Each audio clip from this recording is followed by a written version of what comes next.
Welcome into another episode of Talking Business. I'm Scott Mann, and I'm joined today by McCall Horton. Thanks for stopping by, McCall.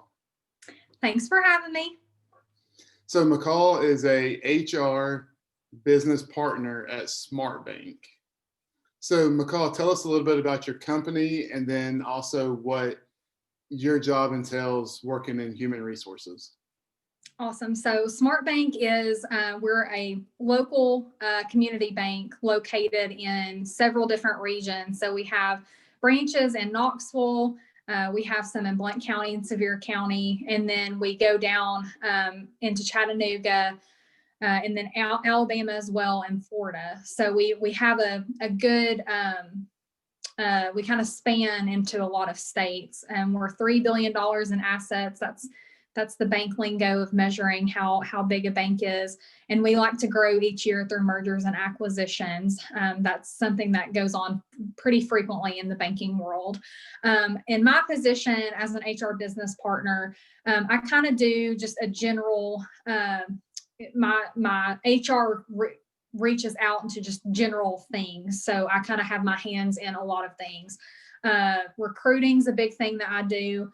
We don't typically have a lot of open positions at one given time, but a lot of my efforts are focused in recruiting. Even if we don't have something positioned, I network with potential candidates and things like that.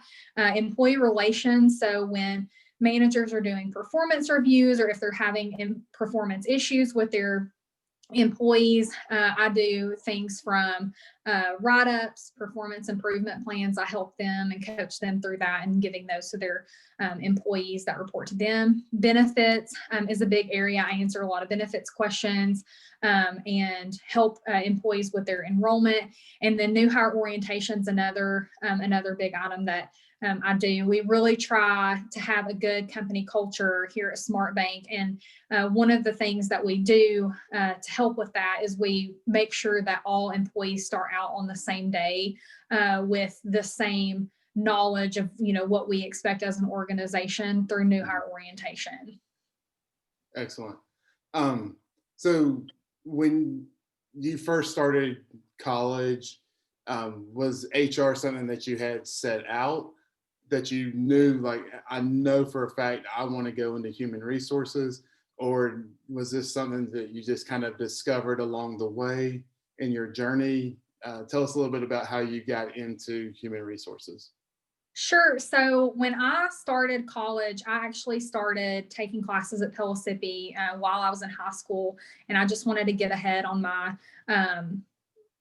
I don't know what you call them now, English, math, all the basic classes I needed to get out of the way. Yes, the general education classes to transfer, because I knew that I wanted to go to UT. So I started taking classes at Pellissippi in high school, and then every summer I would take classes at Pellissippi, and then I transferred to UT the fall when I graduated high school, and I entered in already having a full year's worth of credit. So initially, no, I did not know I wanted to go into HR. I had always had the, I guess, the presence of being able to function great in the business world. But initially what I wanted to do was go into orthodontics and be an orthodontist. So I had an internship in high school at an orthodontics office and everything. Well, when I got to UT and looked at the first day orientation of what the classes looked like, and it was a bunch of science, and I did not do very well in chemistry. I mean, I did okay in chemistry in high school, but it felt like a struggle. It was not something I was just naturally good at. That is when I switched to the College of Business, was on my first day at UT. And that's what's good about starting out, taking classes and getting all your general education things out of the way. If that's a route someone's currently doing, you get ahead. And I was ahead enough where if I had actually decided to change career paths later on, I would have had the time to do that without having to be in college a little bit longer than what I thought. But I switched my first day of orientation at UT, and I'm so glad I did it. After that, I kind of stuck the path, and I knew exactly that was what I wanted to do, and that's what I ended up finishing my degree in. Excellent. So we know that you got your bachelor's degree in human resource management. at UT. Are there any other kind of certifications or trainings that help you along with your day-to-day job description? Yes, well, it was very important. And, if you are wanting to get into HR, my struggle, even applying for internships in college when I was about a junior, my struggle was finding someone who, like, I would go interview for these internships, and they would tell me, sorry, we've decided to go with somebody else because they have more experience. And I felt like that was a constant cycle of, like, well, how am I supposed to get experience for an internship if I don't have experience? And so, one major thing that really helped me land my first job out of college was finding an internship my junior year at UT. And, you could still find an internship without being at UT, just look around for HR internships. It might be hard right now due to COVID, but in non-COVID times, that's something you definitely want to try to do. Just because, too, there's so many areas in HR that you could go into, and it's really good to kind of do a test drive at the beginning with an internship.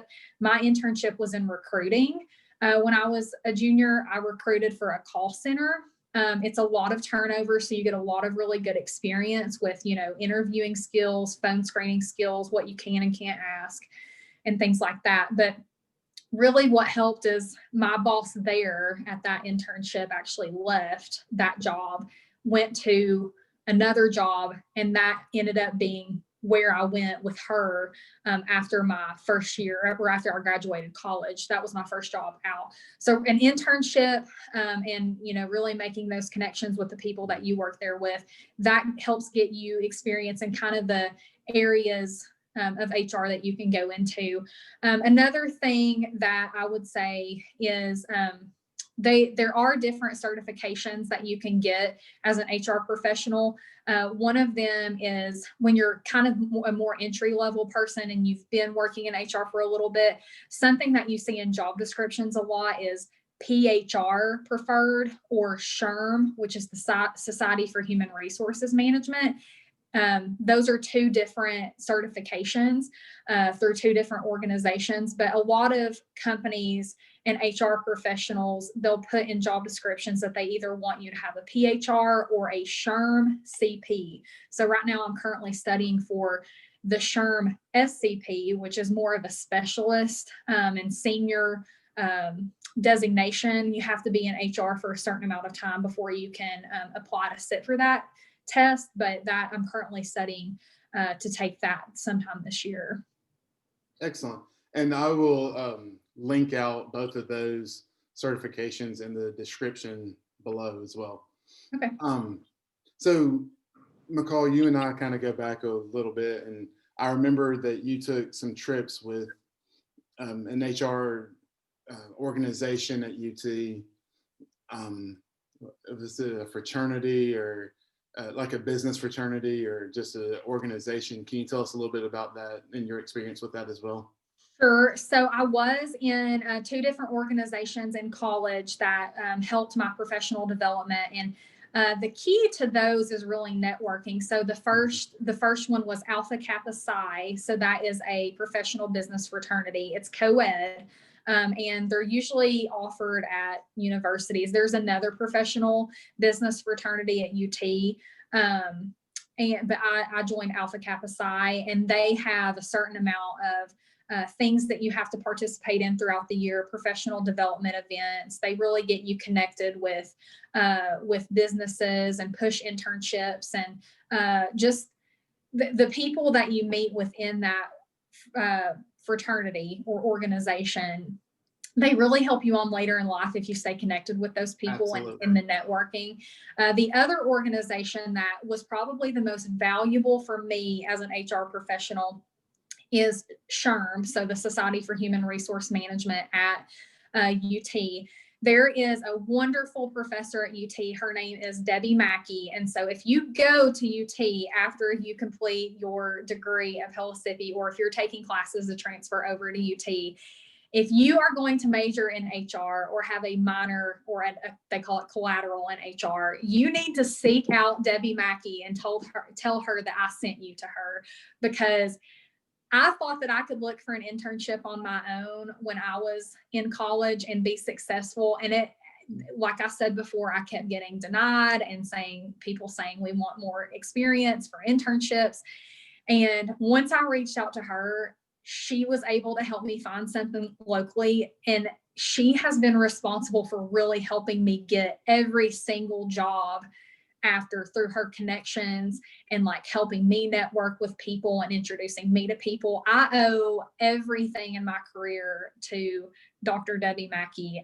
She should be a headhunter. She's a very valuable asset. So don't be afraid to make that connection. Don't think that you have to do it on your own. You need to find someone who can help guide you through processes, introduce you to people and things like that. So SHRM is definitely an organization, and she heads that up at UT, and she does a really great job with that. And she places students in internships all the time, especially in HR. Yep, definitely. Don't be afraid to ask for help. So McCall, tell us some things that you enjoy most about your job. I enjoy the people aspect of everything. So making the connections with people, and being very genuine with them, and my desire to help them do what they need to do. A lot of times, even though HR is for the people and we're there to help people, we're also there to also protect the business. So you have to keep that in mind when you're talking to people and helping them through things. So helping people through life situations, getting them what they need, answering their questions. That's a big goal of mine in this job. Another thing is just, I mentioned our company culture earlier. Your company culture, it takes a lot of hard work to keep a good company culture and to start a good company culture and to not let that go away. So I play a really big part in keeping that company culture alive. SmartBank, we actually have a few articles written on us. We've won the top workplace award locally for the last several years, and that was a big seller to me on why I came to this company. You will learn when you do an internship or when you have your first job, or if you're switching careers into HR or into a different field, you will come to find out that, company culture can really make or break an organization, and how you recruit, how you keep employees, just how employees feel at work and things like that. So really helping like our HR team look good in, being responsible and getting back to people's requests in a timely manner. I mean, those are things that help our team put that effort into keeping that company culture alive. That it's something that makes me get up and go to work every day, is being a big contributor to that. Absolutely. What are some challenges or difficulties that you find working in HR? So one of the challenges I would say is like I mentioned, you're wanting to have the best interest of the employee, but at the same time, you also have to have the best interest of the company. So sometimes those two do not align, and the employee, may feel a little bit of distrust because what you're telling them isn't what they want to hear, because you have to keep everything compliant for the company. Another thing that has been kind of difficult for me to pick up, well, it's not anymore, but initially it was hard for me to pick it up, is difficult conversations. And when I mean difficult conversations, I mean, learning how to tell people no in a respectful way, learning how to, deal with an irate employee if you are having to help in a conversation, write them up with their manager. I don't ever lead that conversation. I want the manager to do that, but trying to diffuse any situation if they weren't expecting it, or having to fire someone. I remember the first time I had to fire someone, they do not teach you this in school. They don't really teach you how to fire. Like, I did not learn that in my HR degree, but my first job right out of college, my coworkers were out of work or out of the office, and I had to cover for them. And they called me. They're like, "Hey, we need you to fire this person." I did not have any clue. So, if there's anything that you can do to prepare for that, just, if they don't include you in that kind of thing in your internships, or if you haven't been in a management position and you haven't learned skills like that, I would just look up resources. or talk to your manager or a mentor if you do get into an internship or a job where you're trying to focus your efforts more in the field that you're wanting to go to. And if you need to learn how to have those difficult conversations, have them like role play with you and any situation so that you're ready and prepared with an appropriate response. Yep. So it sounds like it's pretty difficult to avoid difficult conversations when you work in human resources. Yes, I would agree with that statement. Can't avoid conflict either, huh? No, you can't. You don't have to be great at conflict. You just have to know, that it's coming, and you have to be graceful in your response and not harsh. You just have to be very tactful when you're dealing with it, and you can't shy away from it. You just have to deal with it head on. So, McCall, I like to ask this question because it's what everybody wants to know is salary range. In Knoxville, medium-sized market area, what's the salary range for a human resource professional? So there's different levels of HR that you can go into. So like there's HR intern, then there is like an HR coordinator. So for an HR coordinator, I would think anywhere like in the 40s is realistic, like lower, sometimes upper 30s. Those positions are normally, you get paid hourly, you're eligible for overtime. So anywhere in the upper 30s, mid 40s, sometimes upper mid 40s, but you're probably looking low to mid 40s for like an HR coordinator. And then you get into like an HR generalist. I would say that's a step kind of below what I do. And that was my first job out of college. For an HR generalist, depending on the company that you go to and the size of that company, and if they are, like a big national company or more of a local company, you're probably looking mid 40s to mid 50s on that. And then if you're like kind of what I do, I would say anywhere from mid 50s to mid 60s, sometimes even up to like right up to 70. Probably more realistic, a little below that. I do have 5 years of experience, well, almost 6 years of experience now with what I do. So, obviously the experience grows with that and exactly what you've done before and how much you negotiate. And then when you get into HR managers, I would say anywhere from 70 to mid 80s. And then there's HR directors that are even above that. So, and then the kind of highest position you can go in HR is a chief human resource officer. They sit in the C-suite, the highest level of management. So they're the ones that are bringing in all the money. So, it just depends on what your goals are, but that's kind of the ranges for each position that you could potentially see. Right. And I'm sure adding those certifications that you mentioned earlier help as well with that pay. Yes.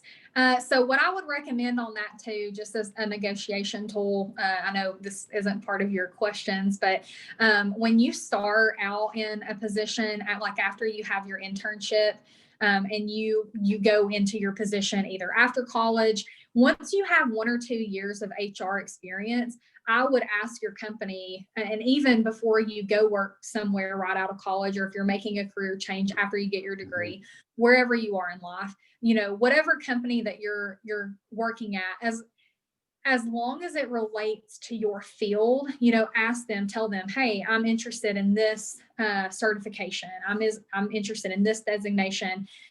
This is how much it would be to get that done. Here's how much the training or the study materials would be. Will you guys cover that for me? And so it's always great when you don't have to pay for that yourself. Absolutely.